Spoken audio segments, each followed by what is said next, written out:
உட்காருங்க. அப்படி இருக்கிற உட்காருங்க, நீ உட்காருங்க.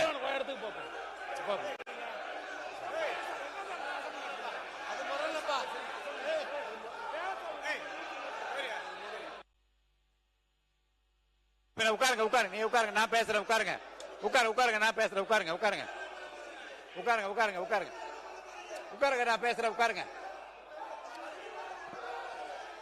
ஏனுங்க மாணவர் உட்காருங்க. நீங்க உட்காருங்க உட்காருங்க உட்காருங்க உட்காருங்க உட்காருங்க உட்காருங்க உட்காருங்க. என்ன இருங்க இருங்க இருங்க. உட்காருங்க உட்காருங்க உட்காருங்க உட்காருங்க. எல்லாம் உட்காருங்க, எல்லாம் உட்காருங்க உட்காருங்க உட்காருங்க. முதல்ல மாணவர் பள்ளிக்கல்வித்துறை அமைச்சர் நீங்க ஒரு இத ஒரு உங்களுக்கு எல்லாரும் உட்காருங்க. எழுந்து ஒரு நொடி உட்காருங்க.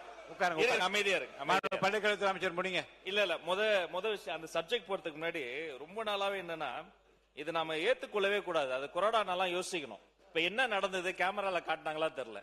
அவரு மாண்புமிகு சட்டமன்ற உறுப்பினர் தான் இடத்தை விட்டு வசந்தம் கார்த்திகேயன் அடிக்கிறதுக்கு பாஞ்சு வந்து ஏவா வேலைன்னா கட்டி பிடிச்சு அணை கட்டி தடுக்கிறார். மதிப்பிற்குரிய பூண்டி கலைவாணன் அங்க இருந்து நடுகிறத வந்து அடிக்கிறதுக்கு வராரு. இந்த உருட்டல் மிரட்டல்களாம் மதிப்பிடக்கூடிய கட்சி தமிழக வெற்றி கழகம் அல்ல.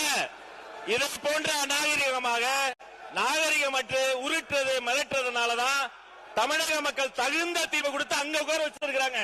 தொடர்ந்து நான் பாத்துக்கிட்டே இருக்கிறேன். இந்த வேலை எங்க கிட்ட நடக்காது. ஒண்ணு, சபாநாயகருக்கு ஒரு மதிப்பு இருக்கு, சபாநாயகருக்கு ஒரு கண்ணியம் இருக்கு.